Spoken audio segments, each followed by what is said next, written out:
Sa isang eksklusibong paaralan sa Maynila, laganap ang isang kwento na kinatatakutan ng mga mag-aaral, ang kwento ni Mary Cherry Chua. Ang kanyang pangalan ay bumulong-bulungan na lamang sa mga silid-aralan, mga pasilyo, at maging sa mga madilim na sulok ng paaralan. Isang gabing tila ba walang hangganan ng dilim, ipapanganak ang kwentong ito na magdudulot ng kilabot sa bawat puso ng mga mag-aaral.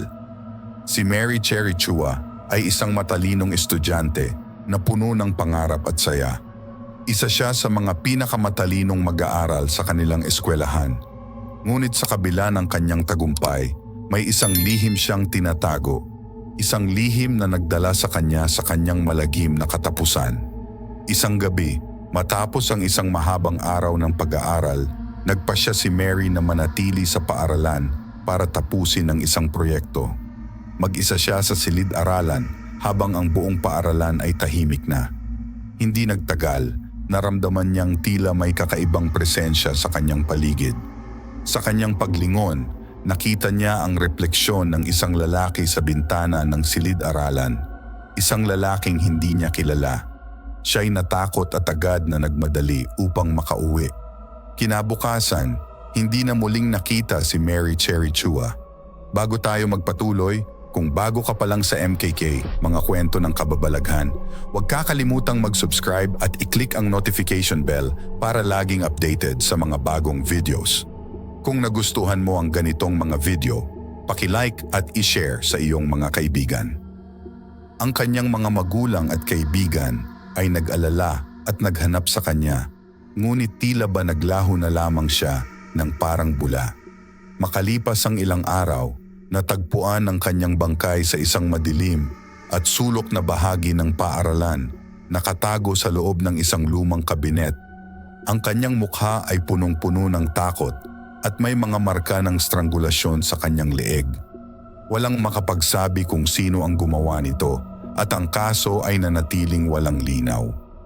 Mula noon, iba't ibang kwento ang nagsimulang kumalat tungkol sa multo ni Mary Cherry Chua. Sinasabing sa tuwing gabi, makikita ang kanyang anyo na palakad-lakad sa mga pasilyo, naghahanap ng hustisya.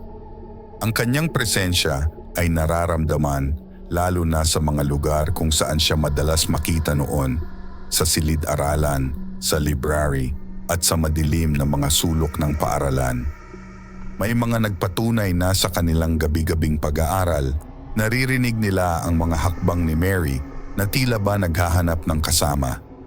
Ang ilan ay nagsasabing nakakakita sila ng kanyang anyo sa mga salamin at bintana, nakatingin sa kanila ng may malalim na hinanakit. Isang mag-aaral pa nga ang nagsabi na naramdaman niya ang malamig na haplos sa kanyang balikat habang nag-aaral mag-isa sa library.